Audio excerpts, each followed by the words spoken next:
13 October 1912, late afternoon, the Hacienda del Pozo de Verona in Pleasanton is quiet except for the murmur of a fountain and the soft rustle of silk. In a high-ceilinged drawing room, Phoebe Apperson Hearst adjusts the fingers of her long kid gloves before taking up a spray of roses for a guest room. Photographs from the period show her like this: gowned, gloved, and composed, one of the richest women in America, seated as if for a marble bust. Outside, gardeners trim hedges in the Italianate courtyard. Inside, a maid waits with a silver tray of calling cards.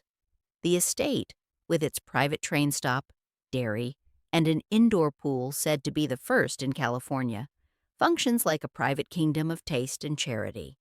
As she smooths her gloves once more before greeting her guests, the gesture reads as courtesy.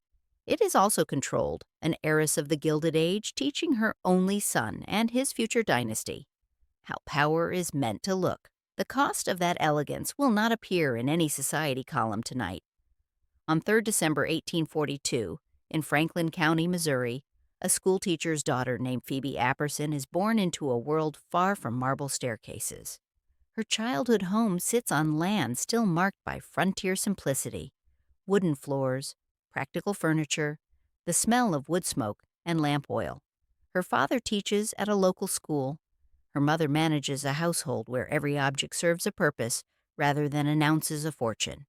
The sounds of her early years are rural: the creak of wagon wheels on dirt roads, the scratch of slate pencils in one-room schoolhouses, the rustle of cotton dresses worn for practicality rather than fashion. In surviving portraits from the 1850s, young women of her class appear in simple, dark fabrics, hair pulled back without ornament, hands folded in laps that show neither rings nor gloves. By the time she reaches her early 20s, Phoebe has received an education unusual for frontier daughters: literature, music, languages, taught by her father and supplemented by the few books that circulate through rural Missouri. Letters from the period suggest she reads widely and writes with precision, skills that will later allow her to correspond with university presidents and architects as an equal. In June 1862, when she met George Hearst, the contrast was stark. He is a self-taught prospector, nearly twice her age, recently returned from Western mining ventures with stories of Nevada silver and California gold. Surviving accounts describe him as rough-mannered but shrewd, a man who can read rock formations better than he reads books. His hands, in later photographs, are large and blunt, working hands, not the carefully manicured fingers that will someday hold calling cards in San Francisco drawing rooms. They marry on 15th of June, 1862.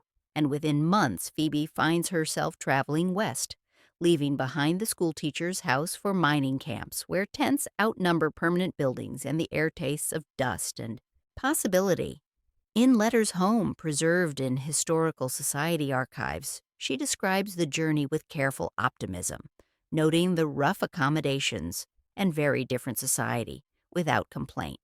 Already, she is learning the skill that will define her public life, translating discomfort into graceful observation. The transition from Missouri schoolteacher's daughter to mining magnate's wife requires more than geographical distance. It requires the construction of a new identity built from etiquette manuals, observation, and the careful study of what wealthy families look like when they move through the world. In one early photograph from the 1860s, she appears in a dark traveling dress, hair smoothed beneath a modest bonnet, her expression composed but watchful. She looks like someone taking notes. By 1865, George's investments in the Comstock Lode, the Ontario silver mine, and the Homestake mine in South Dakota had begun to pay spectacular dividends. The rough prospector becomes a millionaire. The schoolteacher's daughter becomes, as society columns will soon describe her, Mrs. George Hearst. The transformation happens in stages: better hotels, then a townhouse, then the careful adoption of customs she was never born to: calling cards, receiving hours, the precise choreography of formal dinners where forks outnumber guests and every gesture carries social weight. Historians note that in these early years, Phoebe studied the rituals of established San Francisco families with the same attention her husband applied to geological surveys. She hires tutors for herself: French, music, art history, Not because mining wives are expected to know these things, but because she understands that in the world she is entering, culture is currency. The rough edges of frontier life must be polished away, not through denial, but through the careful accumulation of skills that signal belonging. The human cost is subtle but documented. In a letter to her sister, written in 1867, she describes the exhaustion of learning to move differently, speak differently, even sit differently than I did in Missouri. The phrase suggests the physical labor of transformation, the spine held straight for hours, the practiced modulation of voice, the weight of fashionable fabrics that restrict movement. Grace, she is discovering, is work that must never look like work. On 29 April 1863, in San Francisco, William Randolph Hearst was born into rooms that smell of coal smoke, fresh wallpaper, and the future. His arrival coincides with his father's first major mining successes. His cradle, as one later biographer will observe, might as well be lined with shares in Western ore deposits. The boy who will one day control the largest newspaper empire in American history enters a world already shaped by his mother's ambitions and his father's relentless accumulation. Childhood photographs show him in the costume of privilege, velvet suits, carefully brushed hair, poses that suggest a portrait studio rather than a nursery, but accounts from family friends paint a more restless picture. He is described as energetic, theatrical, prone to elaborate games that require servants and siblings to play assigned roles. Even as a child, he seems to understand that the world is a stage and that certain people are expected to direct the performance.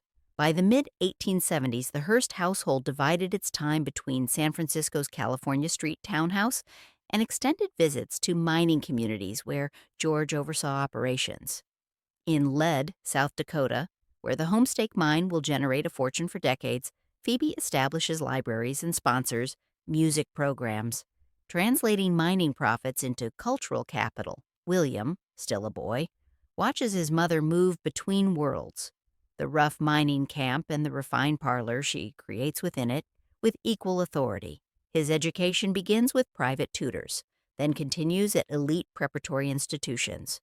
In September 1879, at age 16, he was sent east to St. Paul's School in Concord, New Hampshire, where the sons of established American families were polished for Harvard and Yale. The transition from California to New England is marked by new sounds: the scrape of boots on wooden dormitory floors, the bell summoning boys to chapel, the crack of oars on the Merrimack River during crew practice. School records preserved in the St. Paul's archives show a student who excels in theatricals and publications but struggles with the rigorous classical curriculum. Letters home, quoted in later biographies, reveal a boy who finds the school's formal traditions both fascinating and constraining.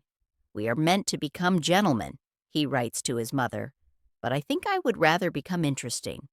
The phrase captures a tension that will define his life: the pull between the role assigned to him, dutiful heir, refined gentleman, worthy successor, and his own appetite for spectacle, disruption, and public attention. His mother's letters in response are affectionate but firm, reminding him that responsibility and position require discipline.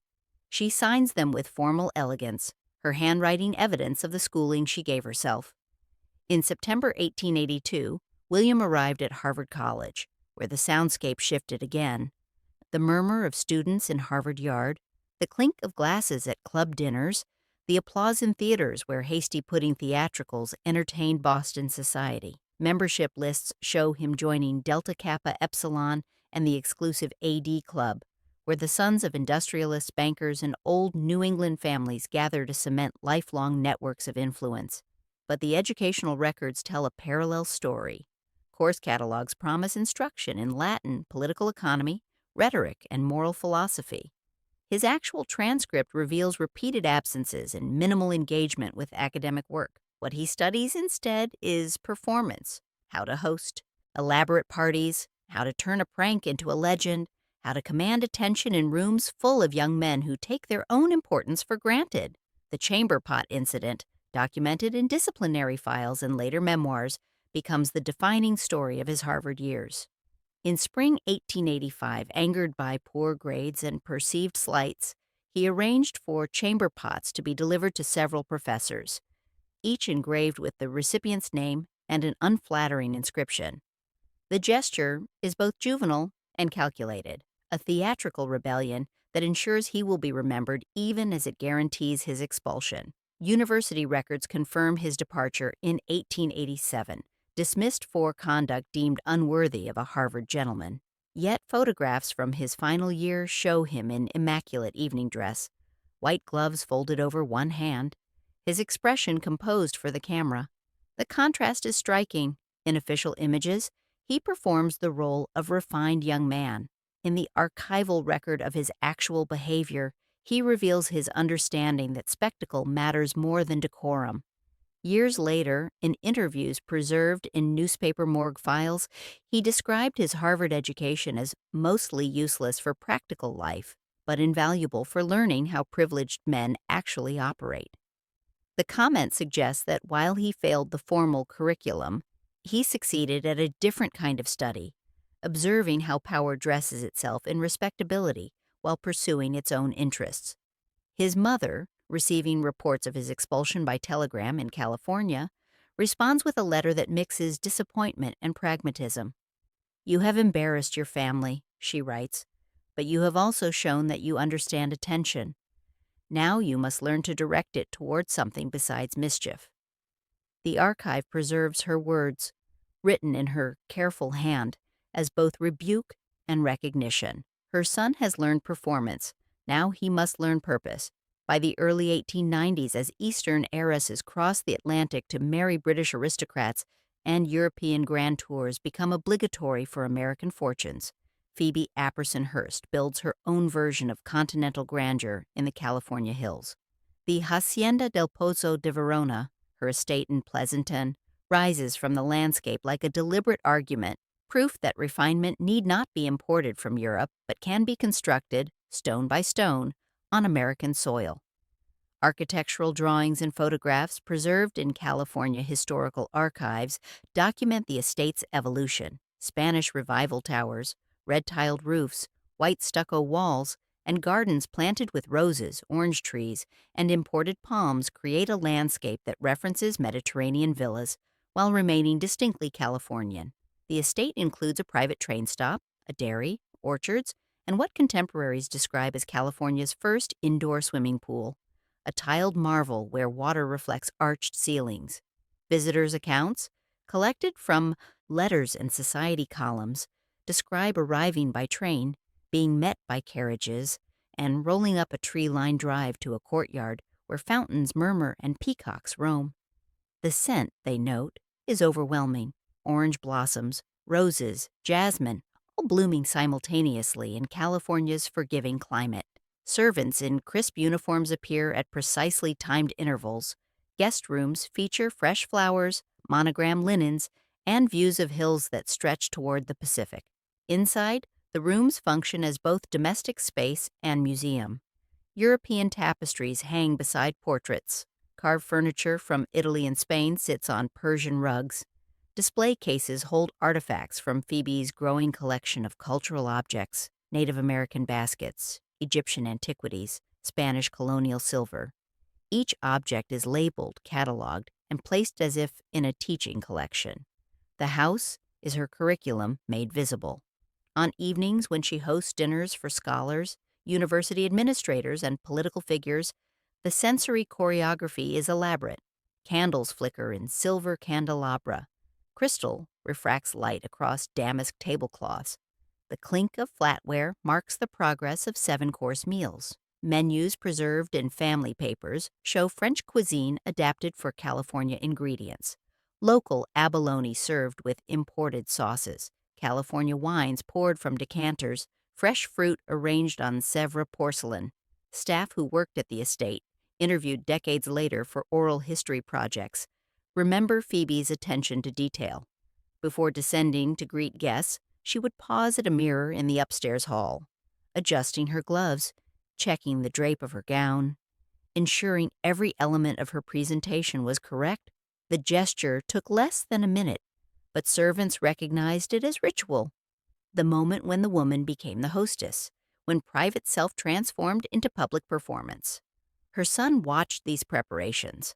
By the 1890s, William Randolph Hearst was already running the San Francisco Examiner, purchased by his father and gifted to him in 1887 as both occupation and test. But he returns regularly to Pleasanton, attending his mother's dinners, observing how she manages conversations, steers discussions, and deploys her wealth strategically. She introduces him to university presidents, senators, and scholars who might otherwise dismiss a young newspaper publisher as merely rich. What she is teaching, though neither names it explicitly, is how power operates through culture. The estate itself is an argument that American fortunes can patronize arts and sciences as effectively as European aristocracy, that philanthropy can build influence more lasting than political office, that a woman without an official position can shape institutions through strategic generosity. Her donations, documented in university archives and historical society records, flow steadily through these years. She funds archaeological expeditions to Egypt and Peru, establishing collections that will eventually form the core of the Phoebe A. Hearst Museum of Anthropology at Berkeley. She endows scholarships for women at the University of California, where she becomes, in 1897, the first female regent. She supports the National Cathedral School in Washington, D.C., an institution designed to educate the daughters of political families. Each gift is carefully considered, building networks of gratitude and influence. Yet her own household remains tightly controlled. Financial records show that even as William built his newspaper empire through the 1890s, he must petition his mother for significant funds. She is generous but deliberate, approving expenditures for business expansion while questioning personal extravagance. One historian, examining family correspondence, notes that until her death in 1919, William functioned less as an independent heir than as a trusted manager of his mother's ongoing investment in cultural capital. The pattern established at Pleasanton will echo through generations. The estate demonstrates that American wealth must be translated into institutions, museums, universities, libraries, to achieve legitimacy. Mere fortune is suspect. Fortune deployed for public benefit becomes a dynasty. The gloves Phoebe adjusts before greeting guests are both costume and credential, proof that she has mastered the gestures required of influence. On quiet afternoons between social events, she walks the gardens alone, examining new plantings, checking the condition of paths and fountains. Staff observe these inspections with respect. Nothing escapes her attention. A wilting rose is removed, a gate that squeaks is oiled, a servant whose uniform shows wear is sent to be refitted. The estate must function perfectly because it represents an idea. That grace can be constructed, maintained, and passed down as inheritance. In one photograph from the period, she stands on a terrace overlooking the gardens, dressed in white lace and long gloves, a wide-brimmed hat shading her face. The image captures her at the height of her influence, wealthy, educated, connected to institutions and politicians, able to fund expeditions and build schools. She looks like a portrait of refinement. What the photograph cannot show is the discipline required to maintain that image, the decades of self-education, the careful study of manners she was not born to, the hours spent adjusting, perfecting, and teaching her son that power must always wear the costume of culture. The estate, like the gloves, is both beautiful and binding.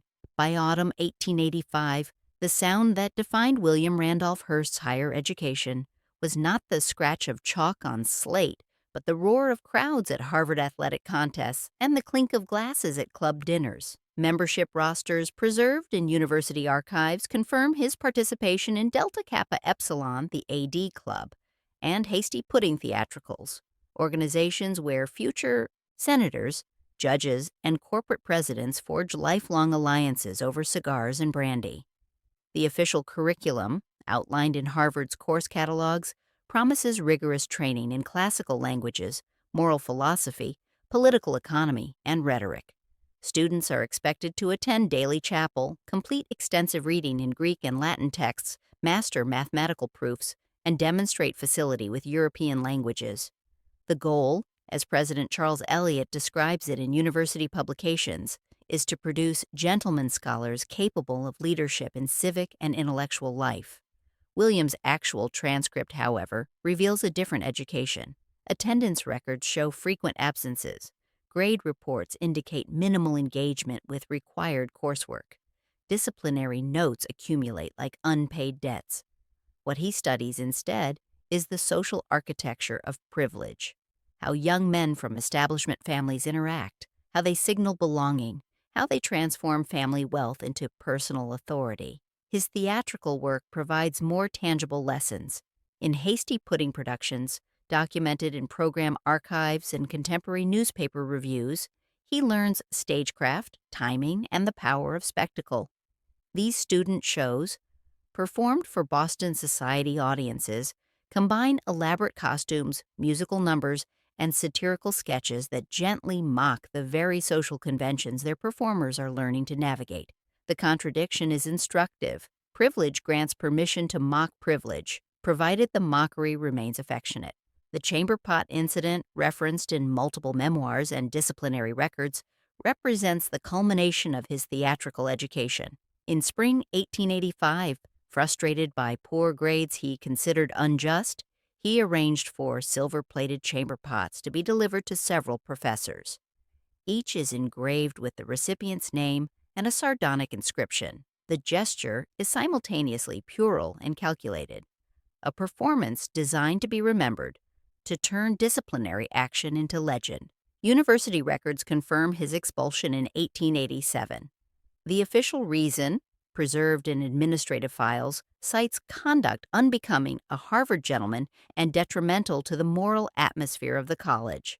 Yet the incident achieves exactly what he seems to have intended. It marks him as someone who understands spectacle, who can command attention, who refuses to simply perform the role assigned to him. His mother's response, preserved in family correspondence, mingles disappointment with recognition. She understands that he has learned something valuable, even if not what Harvard intended to teach. "You have shown," she writes, "that you can make people pay attention. Now you must learn to direct that attention toward worthwhile ends." Meanwhile, in San Francisco, his father has purchased the struggling San Francisco Examiner. The newspaper, acquired partially to support George Hearst's 1886 senatorial campaign, loses money steadily. William, returning from Harvard in disgrace, asks to run it. The request seems audacious. A 24-year-old with no journalism experience asking to manage a major metropolitan newspaper. But George, perhaps recognizing his son's understanding of spectacle, agrees. The education that Harvard rejected continues in newsrooms and print shops. Through 1887 and 1888, William learned the mechanics of daily journalism, how stories are assigned, reported, edited, and set in type, how headlines can make mundane events dramatic, how illustrations and layout can hold attention better than text alone. More importantly, he learns how newspapers create reality by deciding which stories appear, where they are placed, and how they are framed. Photographs from these early years show him in newsrooms, shirt sleeves rolled up, conferring with editors and pressmen. The formal gloves of his Harvard portraits have disappeared. The uniform now is a working journalist, hands stained with ink, surrounded by the machinery of publication. Yet observers note that even in this setting he performs, the air playing at being a working press, learning the tools he will eventually use to build an empire. His early editorial choices reveal the lessons absorbed. He emphasizes crime stories, social scandals, and political corruption, topics that generate attention and circulation. He recruits writers from Eastern papers, offering higher salaries and more freedom. He invests in better printing equipment, faster presses, more dramatic headlines. Within 2 years, the Examiner's circulation doubled. Spectacle, he is proving, sells newspapers. But the deeper lesson comes from watching how his mother operates. While he builds sensational circulation, she builds institutional legitimacy, endowing scholarships, funding expeditions, serving on university boards. Her influence grows quietly, through networks of gratitude and obligation. He grows loudly through headlines and controversy. Both strategies accumulate power. Both are forms of performance. Both require capital converted into attention. In private letters between mother and son, preserved in biographical archives, they debate means and ends. She worries that sensationalism damages reputation. He argues that attention precedes respectability. First, they must notice us, he wrote in 1889. Then they can decide whether to respect us. It is the argument of someone who has learned from Harvard's rejection that disruption can be strategic, that scandal can be profitable, that the costume of respectability can be put on after the audience is already watching. On 28 April 1903, under the vaulted ceilings of Grace Church on Broadway in New York City, Millicent Veronica Wilson becomes Mrs. William Randolph Hearst. The wedding, documented in society columns and photograph archives, marks a collision between two American narratives, the chorus girl from vaudeville and the newspaper magnate worth millions. The bride is 21 years old, the groom 40. They met 2 years earlier when she performed as a bicycle girl in the Herald Square Theater, part of a dance troupe called The Girl from Paris. Contemporary reviews describe the show as light entertainment, pretty young women in spangled costumes performing coordinated dances while riding bicycles across the stage. It is respectable variety theater, carefully managed to appeal to middle-class audiences, but it is emphatically not the world of society balls and opera boxes. Newspaper coverage of the engagement emphasizes the disparity. Some columns frame it as romance, the powerful man smitten by youthful beauty. Others note the social distance. From the footlights to the drawing room, one society reporter observes, is a journey requiring more than a wedding ceremony. The comment proves prescient. Millicent's education in her new role begins immediately. Photographs from the wedding show her in elaborate white satin and lace, but within months she appears in society pages wearing entirely different costumes. Afternoon gowns for charity teas, evening dress for political receptions, tailored suits for committee meetings. Each outfit is documented, studied, copied. She is learning that as Mrs. Hearst, her clothing speaks before she does. The curriculum includes more than wardrobe.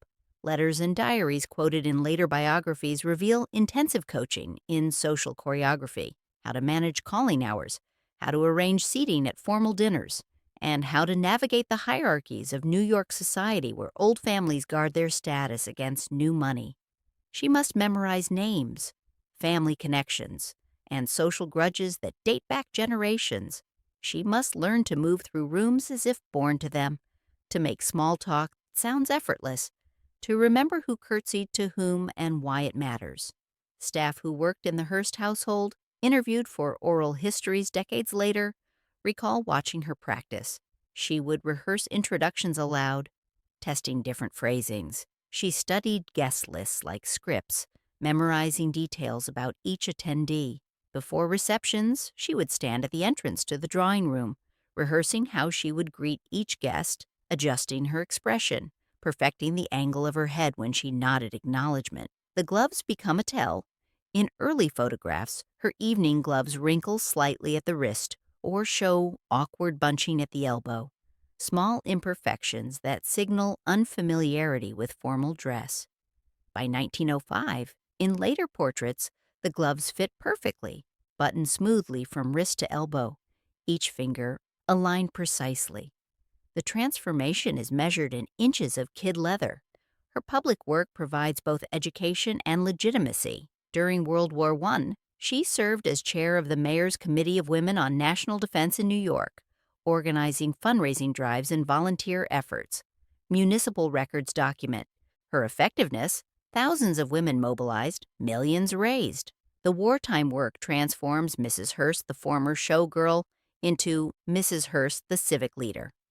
In 1921, she founded the Free Milk Fund for Babies, an organization that will distribute millions of bottles of milk to poor children over the next decades. Newspaper coverage of the initiative rarely mentions her vaudeville background. Instead, she's described as a society matron and philanthropist. The rebranding is complete, yet private correspondence suggests the costs. In a letter to her sister, Quoted in a 1960s biography, she describes the exhausting discipline of constant performance. I can never forget who is watching, who is judging, whether my responses are correct. Another passage notes, sometimes I wonder if the woman I was on stage felt more real than the one I present at charity luncheons. The marriage itself becomes another kind of performance. William, increasingly focused on building his newspaper empire and constructing estates, spends long periods away. Millicent manages New York society alone, hosting dinners, organizing benefits, representing the family at events that build and maintain political connections. Their partnership functions as division of labor. He generates wealth and headlines. She converts both into social capital. Photographs from the 1920s show them together at public events, formal portraits for charity galas, appearances at political rallies, family pictures with their 5 sons. In each image, they perform the roles assigned, he the powerful publisher, she the elegant society wife. But archival records reveal increasing separation. By the mid-1920s, they maintained separate households, united primarily for official occasions. The pattern is common enough among Gilded Age marriages that it requires no explanation in society columns. Wealth permits distance. Convention requires the appearance of unity. Millicent becomes expert at managing this contradiction, present when visibility matters, absent when it does not, always carefully costumed for whatever role the moment demands. Her transformation from Millicent Wilson to Mrs. William Randolph Hearst demonstrates the machinery of social climbing in early 20th century America. The process requires wealth, certainly, but also strategic philanthropy, careful study of etiquette, relentless self-discipline, and the willingness to perform a role that must never appear to be performance. The gloves she learns to wear perfectly are both costume and credential, proof that grace can be acquired, that breeding can be learned, that the distance between footlights and drawing room can be crossed through skill and determination. In later interviews preserved in newspaper morgue files, she rarely discusses her theatrical past. When pressed, she offers diplomatic phrases, "Those were different times," or "I am grateful for all my experiences." The careful phrasing suggests someone who has learned that part of social success is knowing which chapters of one's story to emphasize and which to let fade into archival silence.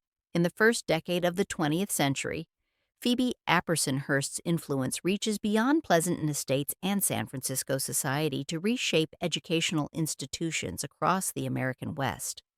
Archives at the University of California, Berkeley, and the museum that bears her name document a systematic campaign to translate mining fortune into academic endowment. Between 1897 and 1919, she funded archaeological expeditions to Egypt, Peru, and the American Southwest, establishing collections that will form the foundation of the Phoebe A. Hearst Museum of Anthropology. Expedition reports and shipping manifests show thousands of artifacts traveling from excavation sites to Berkeley warehouses. Pottery shards, textiles, tools, skeletal remains, each carefully cataloged and preserved for future study. The sounds of her philanthropy are institutional. The scratch of fountain pens signing endowment agreements, the rustle of architectural drawings for new buildings, the clatter of typewriters producing scholarship announcements. University records show her funding women's education specifically, establishing fellowships and professorships designed to open academic careers that were previously male domains. Her correspondence, preserved in university archives, reveals meticulous attention to detail. She reviews budgets line by line, questions administrative decisions, demands accountability for funds dispersed. In one letter to a university president, she writes, "Money carelessly given is money wasted. I expect my contributions to build lasting institutions, not temporary monuments to vanity." As the first female regent of the University of California, appointed in 1897, she attends board meetings where she is often the only woman in wood-paneled chambers.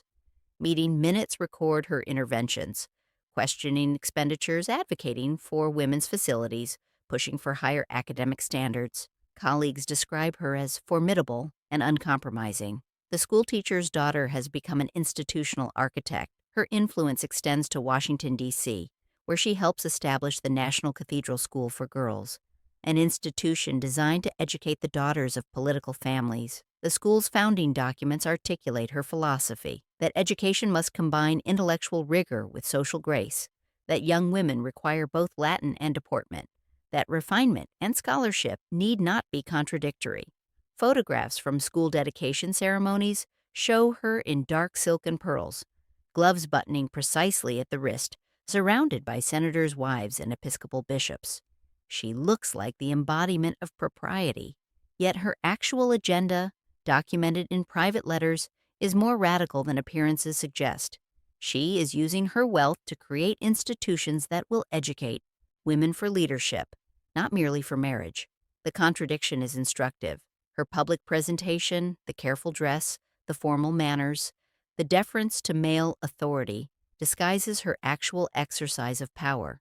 She speaks softly at board meetings, but controls votes through strategic donations. She defers to male administrators in public, but shapes policy through private correspondence. The gloves are camouflage for authority. Her relationship with her son, meanwhile, becomes increasingly financial. As William expands his newspaper empire through the 1900s and 1910s, acquiring papers in Chicago, Boston, and Los Angeles, investing in film studios and real estate, he requires enormous capital. But Phoebe controls the family trust and scrutinizes every request. Financial records show a pattern. She approves business expansion but questions personal extravagance. When he buys art by the shipload, she demands justification. When he begins planning a grand estate at San Simeon, she asks to see detailed budgets. One historian, examining family correspondence, notes that William's purchases required his mother's approval well into his 50s. He was a newspaper tycoon who still needed permission to spend. The dynamic reveals her understanding of multi-generational strategy. She is not merely protecting capital.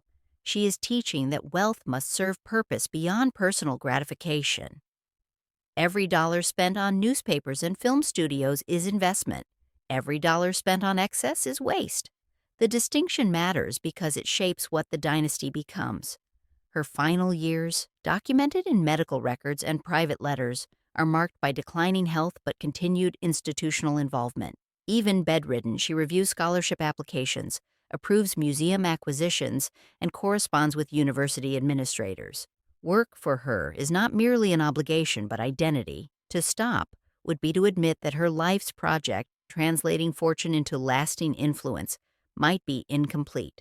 When she died on 13 April 1919 at her Pleasanton estate, obituaries emphasize her philanthropy, but often miss the larger architecture of her achievement. She has built institutions that will survive her: museums, schools, scholarship funds, but she has also built a template for how American fortunes should behave. The gloves she wore so carefully were part of that template, visible evidence that power could be exercised with grace, that influence need not announce itself, that a woman could reshape universities while appearing to simply support them. In 1919, the year his mother died, William Randolph Hearst turned his attention to the family ranch land at San Simeon, California, where 250,000 acres of coastal hills descend to the Pacific. On a summit his father once used for camping trips, he asks architect Julia Morgan to help him create a little something. What emerges over the next 28 years will be neither little nor simple. Construction begins with roads. Before any building can rise, equipment must reach the hilltop. Engineering surveys and early photographs show crews blasting roadbeds from granite hillsides, grading switchbacks, and building bridges across seasonal creeks.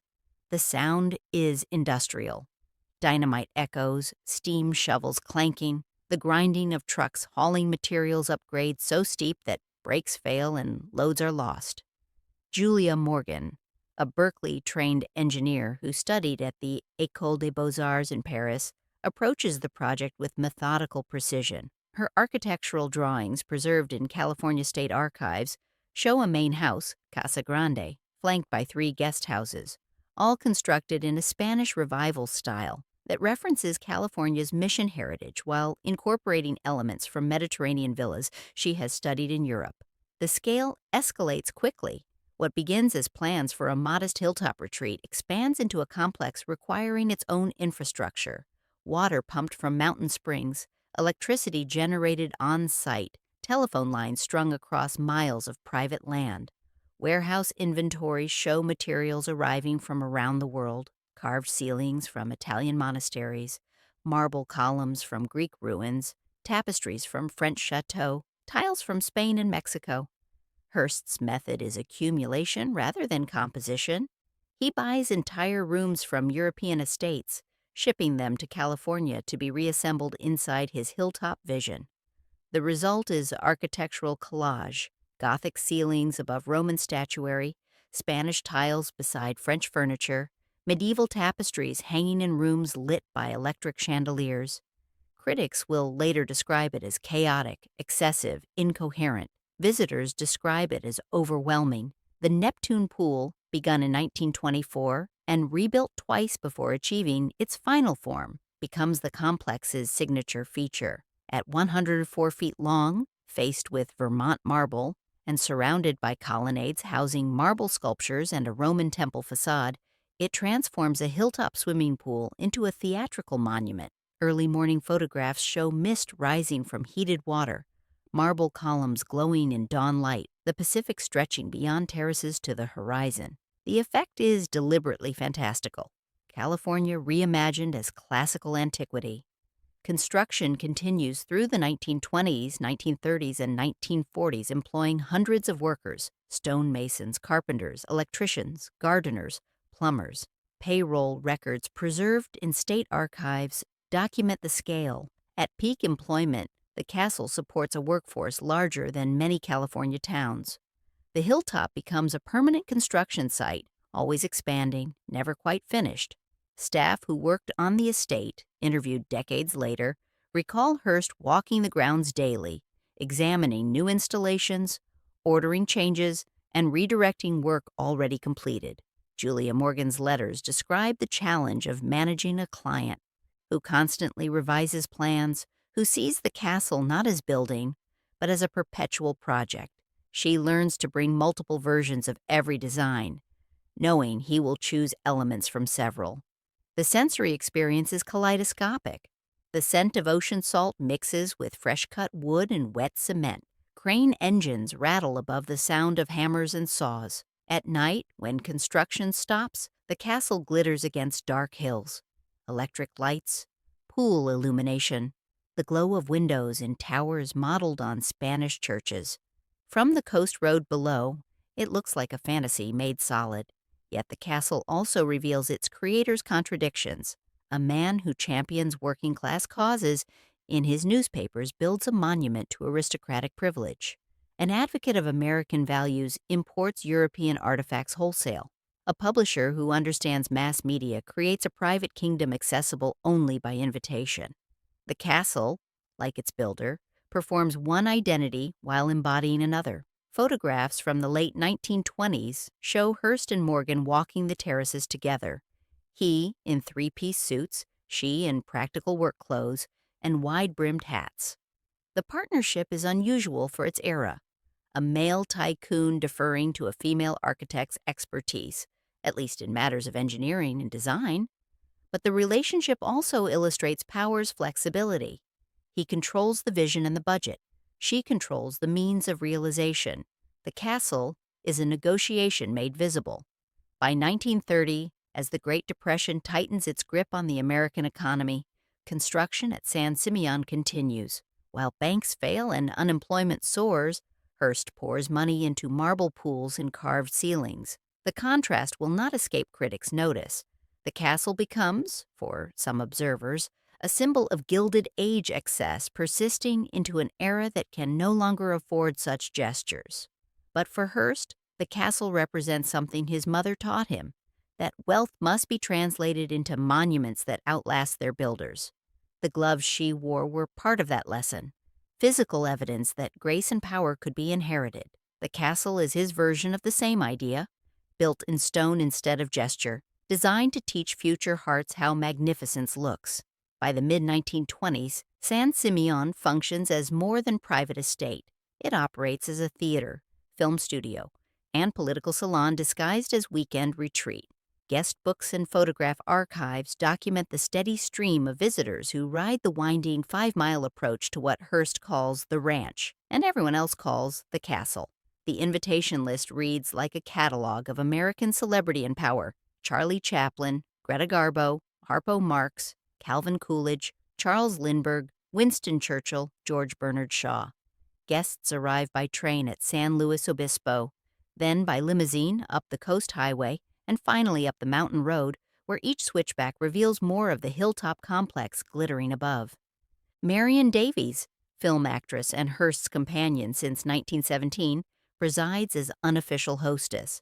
Contemporary accounts describe her as charming, funny, generous, skilled at putting guests at ease in surroundings designed to overwhelm. Photographs show her at the poolside in elegant swimwear, at dinner tables in beaded gowns, always animated, always central to the social choreography.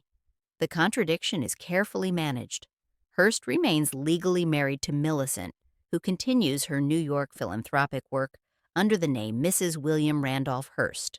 But at San Simeon, Marion functions as chatelaine, directing staff, organizing entertainments, and sitting at the head of the massive dining table in the assembly room.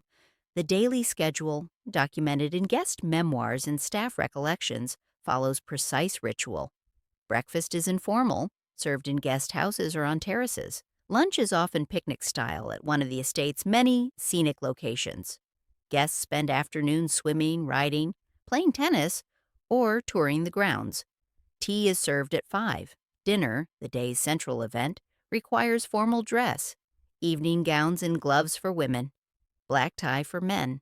The assembly room dinner table, running 40 feet beneath a carved Spanish ceiling, becomes the castle stage.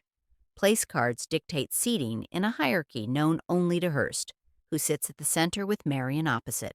Protocol forbids alcohol on the table, a rule Hearst enforces strictly, but guests learn that liquor flows freely in their rooms before and after the formal meal. The contradiction pleases no one but offends no one enough to refuse future invitations. Conversation at dinner is recorded in multiple memoirs as dazzling and exhausting. Hearst expects guests to be entertaining, to tell stories, to debate ideas. Silences are filled by Marion, whose quick wit and sometimes bawdy humor provide counterpoint to the room's Gothic formality. The meal lasts hours. Courses arrive slowly. The performance continues under staff scrutiny and the gaze of ancient tapestries. After dinner, the group moves to the private theater, where Hearst screens films, often early cuts of Marion's latest picture, sometimes Hollywood releases before their public premieres. The theater, with its red velvet seats and elaborate screening equipment, functions as both entertainment and business. Directors, producers, and stars see their work presented in ideal conditions, then hear Hearst's opinions over midnight supper. The midnight meal, served informally in the Gothic study or on terraces, provides the evening's release. The formal performance of dinner gives way to relaxed conversation, card games, gossip.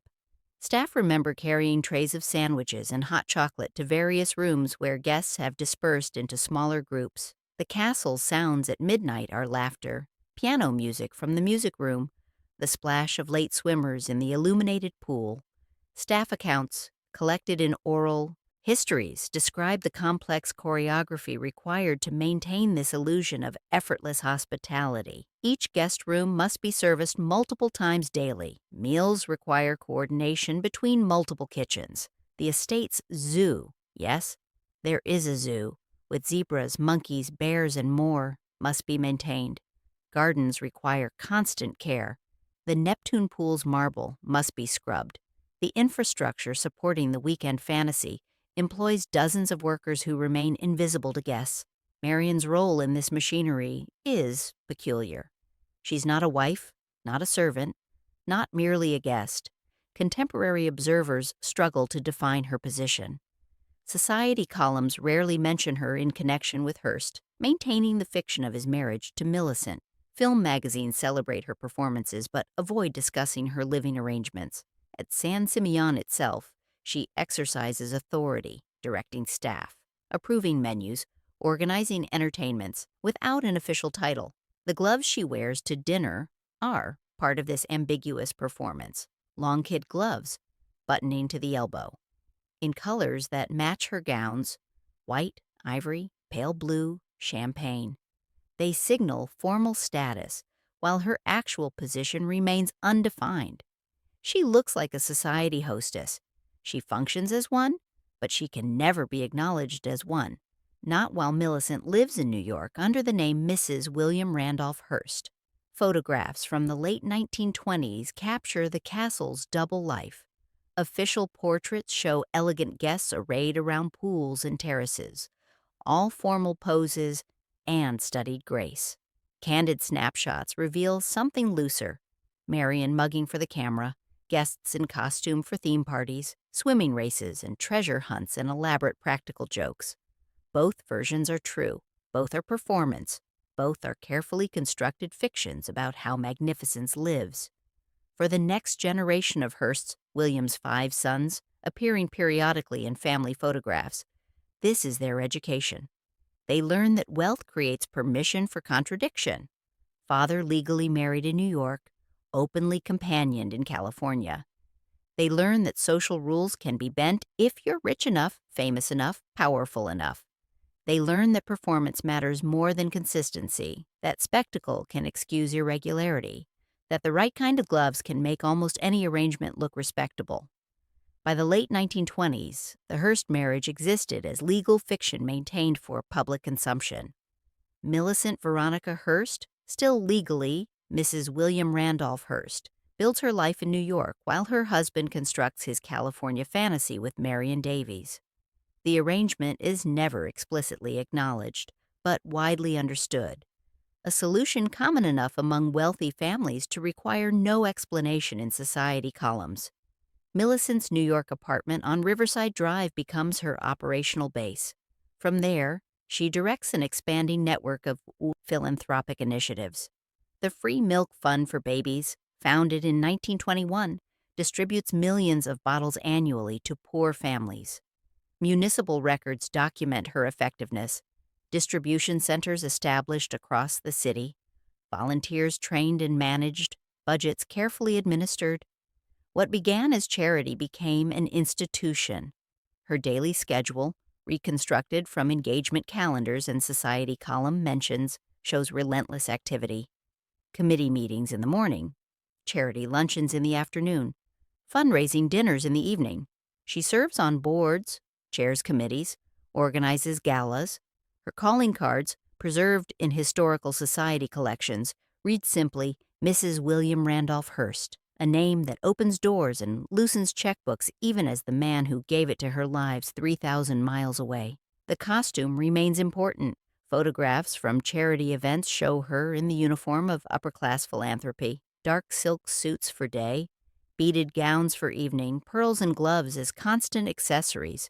Her presentation is impeccable, her manner gracious, her public comments carefully non-controversial. She has perfected the art of being visible without being interesting, of maintaining presence without attracting scrutiny. Staff who worked for her, interviewed decades later, describe a disciplined household. Schedules are maintained precisely, correspondence is answered promptly, accounts are reviewed regularly. She runs her philanthropic operation with the efficiency of a business, because that is what it is, a business of converting the Hearst name and Hearst money into social capital that belongs to her alone. Her relationship with William's sons, George, William Jr., John, Randolph, and David, provides her primary connection to the dynasty's future. All 5 were born between 1904 and 1915, when the marriage still functioned as a shared household. By the 1920s, as the boys reach adolescence and young adulthood, they navigate between 2 parental worlds: mother's respectable New York and father's fantastical California. Family photographs from the period show both configurations.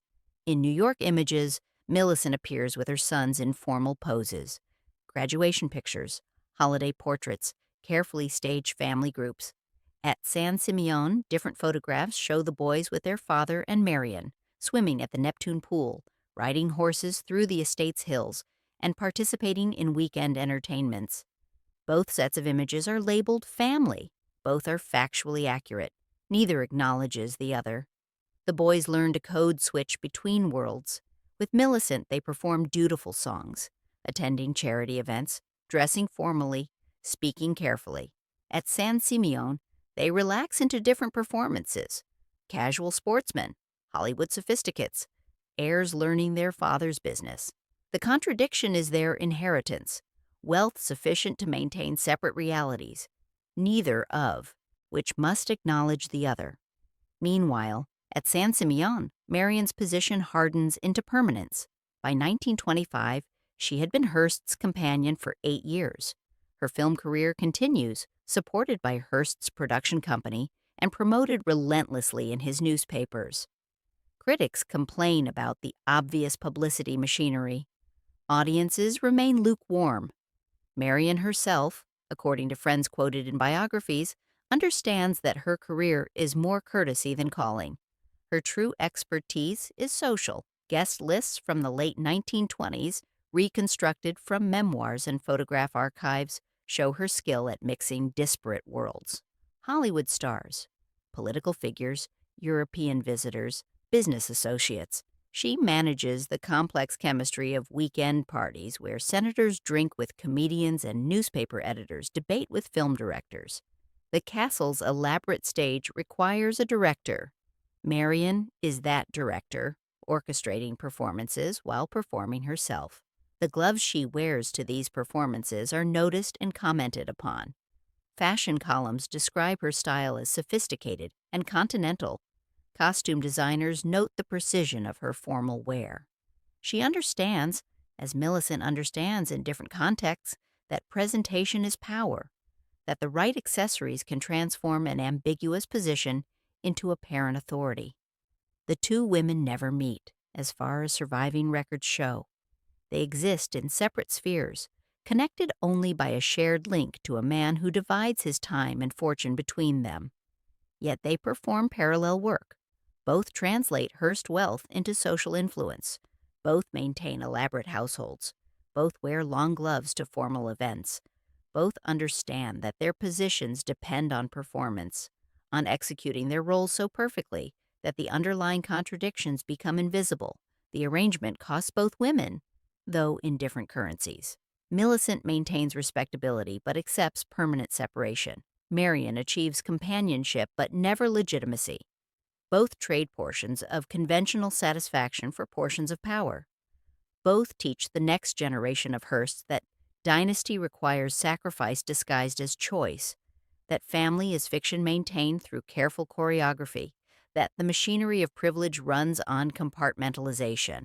The crash of 1929 and the long grind of the Depression exposed the contradictions built into Hearst's empire.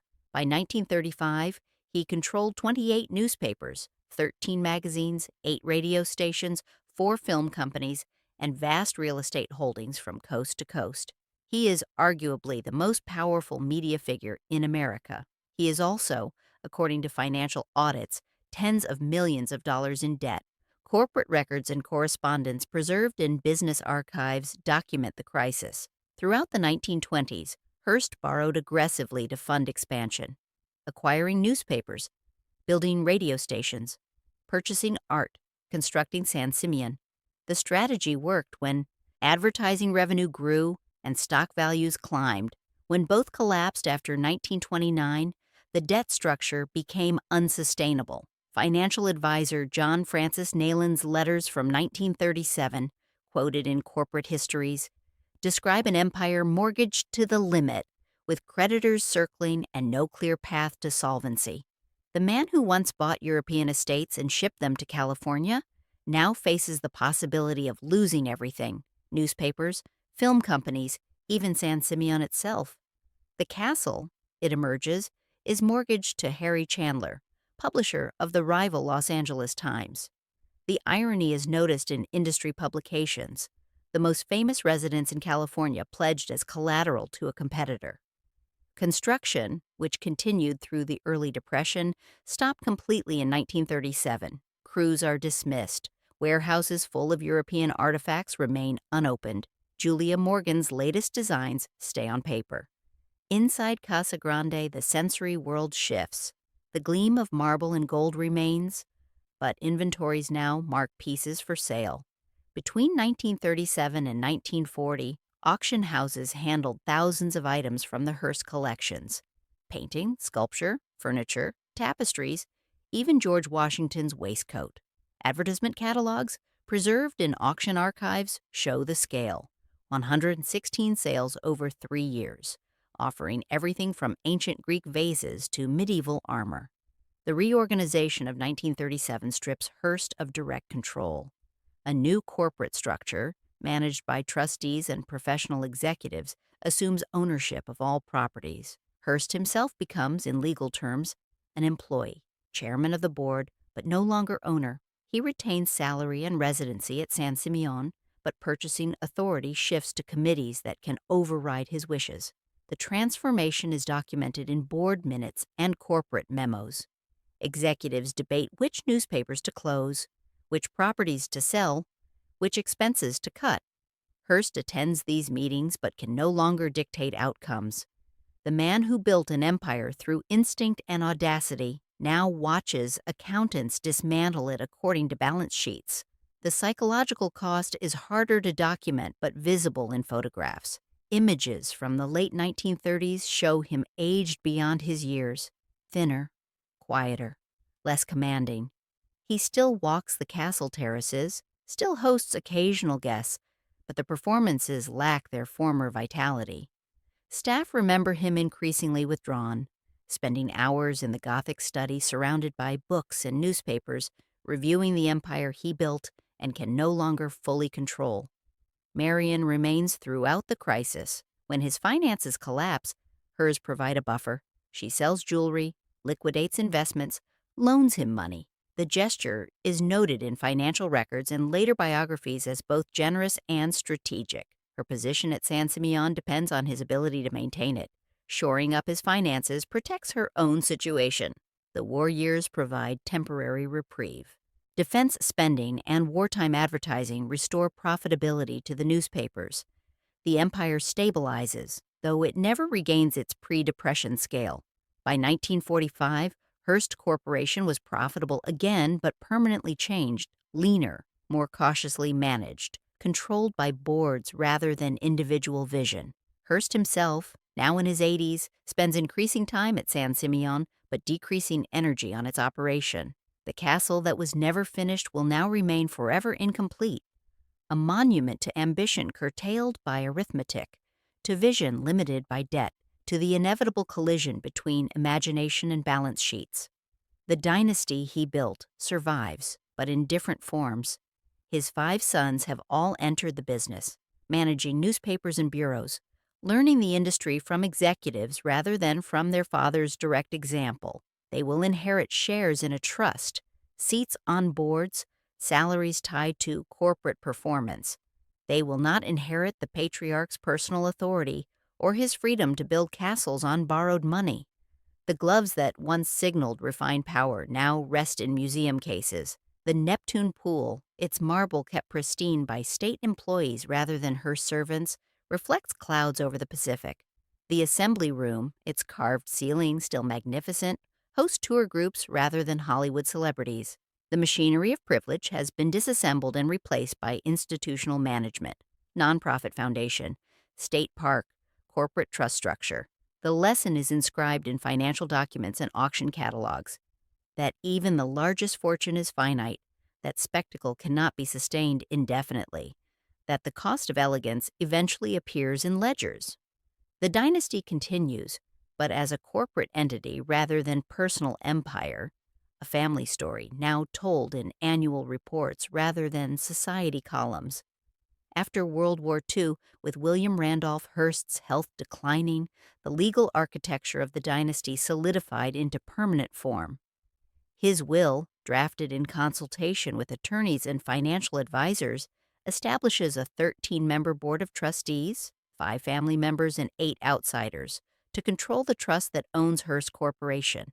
The structure is designed to prevent any single heir from wielding the concentrated power their father possessed and to ensure professional management supersedes family whim. The arrangement reflects lessons learned from the 1930s crisis. Personal authority, the will's architects argue, led to overextension and near bankruptcy. Institutional governance, they promise, will provide stability and continuity. The trust document, preserved in corporate archives, runs to hundreds of pages, detailing how decisions will be made, how profits will be distributed, how family members can participate in management but never dominate it. By the time Hearst died on 14th August 1951, in Beverly Hills at age 88, his sons had already assumed positions. Throughout the empire, George oversees newspaper operations in California. William Jr. manages the New York Journal-American. John works in editorial roles. Randolph runs the Los Angeles Herald-Express. David handles advertising and circulation. Corporate photographs from the late 1940s show all five in business suits and ties, seated around conference tables, performing the role of executive rather than heir.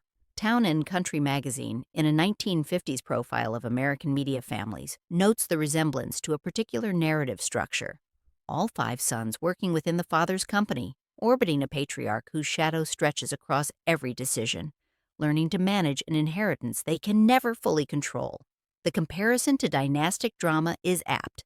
The Hearsts have become characters in a story about what happens when a personal empire becomes a corporate institution. Millicent, who never divorced William despite decades of separation, survives him by 3 years. She died in 1954, still legally Mrs. William Randolph Hearst, her obituaries emphasizing her philanthropic work and careful discretion.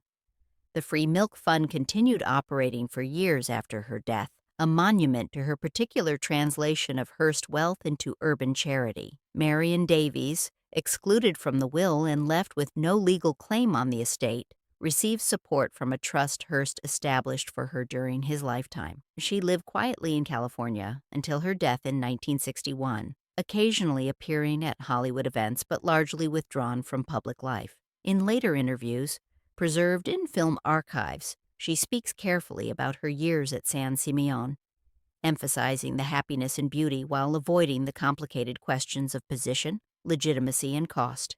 San Simeon itself, too expensive for the family to maintain, was donated to the state of California in 1958. The transition from private palace to public monument is documented in state park records and newspaper coverage. What was once America's most famous private residence becomes Hearst San Simeon State Historical Monument, where tourists pay admission to walk the terraces Hearst once strolled alone. The transformation is complete when tour guides begin explaining the castle's history to visitors who know Hearst's name from textbooks rather than headlines. The Neptune pool becomes a photograph opportunity, the assembly room a backdrop for selfies.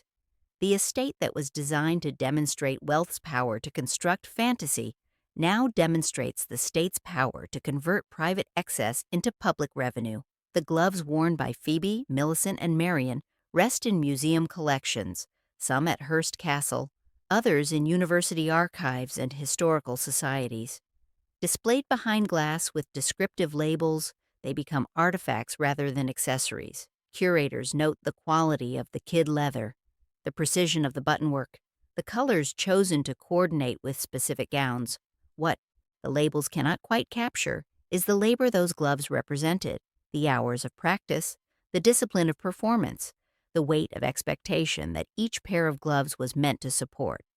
The dynasty continues through the trust structure, its authority diffused through boards and committees and professional management. Hearst Corporation survives into the 21st century, adapting to television, digital media, and changing markets. Family members sit on boards, draw income from the trust, occasionally serve in executive roles, but none will ever again command the personal authority William Randolph Hearst exercised in his prime, when a single man's vision could reshape American media and mortgage castles to rival publishers. In the archives where researchers study the family's papers, the letters, financial records, photographs, and corporate minutes, a pattern becomes visible. The dynasty's story is one of transformation. From frontier prospecting to Gilded Age fortune, from personal empire to institutional management, from private performance to public monument. At each stage, Someone wears the gloves and learns the gestures that signal belonging to a particular version of American aristocracy. On the night of 4 February 1974, in a Berkeley apartment lit by a single lamp, 19-year-old Patricia Campbell Hearst, granddaughter of William Randolph Hearst, great-granddaughter of Phoebe Apperson Hearst, daughter of Hearst Corporation executive Randolph Apperson Hearst, is seized by members of the Symbionese Liberation Army. Neighbors recall the crash of a splintering door, shouts, the sound of bodies hitting walls. FBI files describe her being beaten, bound, and forced into the trunk of a car. The kidnapping returns the Hearst name to front-page headlines, but in a narrative no family choreography could have been scripted. SLA communiques, recorded on cassette tapes and delivered to radio stations, demand the release of imprisoned members in a massive food distribution program for California's poor. The voice is male, angry, articulating a politics of revolutionary violence that sees the Hearst fortune as theft requiring restitution. Randolph Hearst's response, documented in contemporary news coverage, echoes his grandmother's philanthropic instinct, but under coercion rather than choice. He organizes the People in Need program, funding the distribution of millions of dollars worth of groceries to poor Californians. Distribution centers are established, trucks are loaded, food is handed out to lines of recipients. The gesture is massive, immediate, and received with mixed reaction. Some see it as a compassionate response to the crisis, others as a wealthy family buying back their daughter, still others as proof that such redistribution should never require ransom to occur. Then, on 15 April 1974, surveillance cameras inside the Hibernia Bank in San Francisco capture images that invert the family's carefully cultivated narrative of refinement. The photographs show a young woman in beret and dark clothing, holding a rifle, participating in an armed robbery. The SLA identifies her as Tanya, claiming she has joined their revolutionary cell voluntarily. The FBI labels her as victim-turned-perpetrator. Her family insists she is acting under duress. The images proliferate across front pages and television screens. Grainy black and white surveillance stills showing Patty in revolutionary costume, weapon raised, apparently shouting commands. The contrast with family portrait photographs could not be starker. In earlier pictures, she appears as heiress should, well-dressed, well-groomed, smiling politely at formal events. In the bank photographs, she is unrecognizable, not in physical appearance, but in the role she performs. The question that dominates coverage, and will later dominate her trial, is whether the performance is chosen or coerced. Psychiatrists will testify about Stockholm Syndrome and brainwashing. Prosecutors will argue she embraced radical politics willingly. Her defense will present evidence of abuse, confinement, and psychological manipulation. The jury, the judge, the media, and the public will all struggle to determine where victimhood ends and agency begins. What becomes clear in retrospect is that Patty Hearst's story exposes the costs of the dynasty in ways no previous family crisis could. She is born into a role scripted before her birth. Heiress, Hearst, beneficiary of fortune and inheritor of expectation. The kidnapping strips away that script. In its place, she is forced to perform a different role: revolutionary, bank robber, enemy of the class she was born to represent. Both roles are costumes, both are performances. Neither is entirely chosen. Her capture, trial, conviction, and eventual presidential pardon became a media spectacle that would have fascinated her great-grandfather even as it horrified him. The trial in 1976 was televised, analyzed, and debated. Footage shows her in courtroom clothing, conservative dresses, controlled expressions, performing yet another role: defendant seeking sympathy. The jury convicts her of bank robbery. She serves 22 months before President Carter commutes her sentence. President Clinton pardons her completely in 2001. In the decades after, she lived largely out of public view, married, raising children, occasionally appearing in small film roles, and, in an irony noted by several journalists, becoming a competitive dog show participant. Photographs from dog shows in the 1980s and 1990s show her in casual clothing, focused on animals rather than cameras, pursuing a hobby as far from revolutionary politics and family dynasty as imaginable. The kidnapping's lasting impact on the family is institutional rather than personal. The Hearst Corporation continues. The trust structure holds, wealth and influence persist, but the story of Patty Hearst becomes a cautionary tale about the weight of inherited identity, about what happens when someone born to a particular performance is forced into roles she never auditioned for, about the violence of expectation and the violence of its disruption. For researchers studying the family's long arc from Missouri frontier to Gilded Age magnificence to corporate institution, the kidnapping appears as rupture, the moment when carefully constructed narratives of refinement and responsibility collided with radical politics and public violence. The gloves that signaled grace for 4 generations suddenly seem inadequate to explain a great-granddaughter photographed with a rifle in a bank lobby. Decades later, the sounds around the Hearst story have softened the institutional murmur of museums and tour operations. At Hearst Castle, where 750,000 visitors arrive annually, tour buses climb the 5-mile road that was once restricted to invited guests. Tourists step across marble floors. Phoebe never walked, and William never finished, gazing at tapestries and carved ceilings now maintained by California State Parks employees. The Neptune Pool, rebuilt at enormous expense in the 2010s after decades of deterioration, gleams again with Vermont marble and pristine water. The restoration cost, $38 million, paid by the Hearst Corporation and the state, exceeds the original construction budget by multiples, an irony noted in newspaper coverage. What was once private extravagance is now public infrastructure, its maintenance costs shared between Dynasty and taxpayers. In Berkeley, the Phoebe A. Hearst Museum of Anthropology occupies space in Kruber Hall. Its collections, including artifacts from expeditions she funded more than a century ago. School groups file past display cases containing pottery, tools, textiles, and human remains, material culture from civilizations that were studied, cataloged, and preserved through the particular form of patronage wealthy Americans practiced in the early 20th century. One exhibit includes a portrait of Phoebe in formal dress, lace and pearls and long gloves, her expression composed and confident.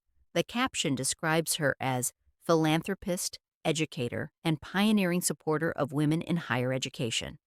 The language is laudatory, the image carefully selected. What the display cannot quite convey is the discipline required to transform from frontier school teacher's daughter into the woman in the portrait, the decades of self-education, the strategic deployment of fortune, the careful performance that made institutional influence possible. Elsewhere in the museum, a more recent exhibition examines the history of archaeological collecting and the ethical questions surrounding how American museums acquired indigenous and international artifacts. The display acknowledges that institutions like the Hearst Museum were built through processes that often disregarded the wishes and rights of source communities. Phoebe's philanthropy and contemporary debates about repatriation exist in the same gallery, both truths held without resolution. At the Bancroft Library on the Berkeley campus, researchers access the Hearst family papers, thousands of letters, financial records, photographs, and personal documents spanning 5 generations. The archive is organized chronologically and by subject: business correspondence, personal letters, estate records, corporate minutes, legal documents. Each folder contains evidence of how the American dynasty functions across time. The daily details of wealth management, family negotiation, and institutional control. Patty Hearst's story, inevitably, occupies its own archival section. FBI files released under Freedom of Information Act requests, trial transcripts, psychiatric evaluations, media coverage, and her own 1982 memoir, Every Secret Thing, document a narrative that continues to resist simple interpretation. Scholars studying the case still debate questions of agency, coercion, and performance. The archive contains evidence supporting multiple narratives. Which narrative dominates often says more about the interpreter than the interpreted. In New York, where Millicent once directed her philanthropic empire, her name appears on institutional acknowledgement walls and historical society records. The Free Milk Fund, which operated until the 1990s, distributed its final bottles decades after her death. The organization's closure, covered briefly in local newspapers, noted that government programs had largely supplanted private charity in providing nutritional assistance to poor children. What began as one woman's strategic deployment of dynastic wealth ended as redundant in an era of welfare state infrastructure. Marion Davies, who died in 1961, is remembered primarily through film archives and Hollywood histories that have gradually reassessed her work. Recent scholarship argues that her performances were more skilled than critics acknowledged during her lifetime, that the machinery of Hearst publicity obscured rather than revealed her actual talent. The revision comes too late to affect her career, but contributes to the ongoing process of historical correction. San Simeon itself has been transformed by time into something its builder likely never imagined: evidence. The castle now testifies to Gilded Age excess, architectural eclecticism, the particular aesthetics of early 20th century wealth, and the eventual transfer of private magnificence to public ownership. Architectural historians cite it in studies of Julia Morgan's work. Art historians examine its collections. Cultural critics analyze what it reveals about American attitudes toward European culture and aristocratic fantasy. On a typical afternoon, tour groups gather in the assembly room where Hearst once hosted Hollywood and politics. The guide explains the carved Spanish ceiling, the long dining table, and the protocol of formal dinners. Tourists take photographs, ask questions, and file through. To the next room, the space that was designed for performance now stages a different kind of performance: public education rather than private theater, democracy of access rather than exclusive invitation. If there is a final gesture, it is quiet and repeated daily. A visitor pauses before Phoebe's portrait in the museum. Camera phone raised. The flash reflects off a protective glass, momentarily obscuring her gloved hands. In another gallery, the blurred surveillance photograph of Patty Hearst in the bank is displayed as an historical artifact. Two images, separated by nearly a century, both behind glass, both subject to interpretation, both part of a family story that resists simple telling. The gloves that once signaled perfection now rest in climate-controlled storage, brought out occasionally for exhibitions on Gilded Age fashion or women's social history. When displayed, they are lit carefully, described precisely, and protected from the touch that once gave them meaning. They survive as evidence of performance, of the labor required to appear effortless, of the discipline required to signal grace, of the architecture of expectation that shaped the American dynasty. A museum visitor, reading the label that describes Phoebe Apperson Hearst's gloves, white kid leather circa 1900, worn for formal occasions, cannot know how they felt to wear, how long it took to button them properly, how many hours of practice were required before they became natural extension of gesture rather than constraint. The artifact preserves the object but not the experience. History, like the gloves, is what remains when performance ends.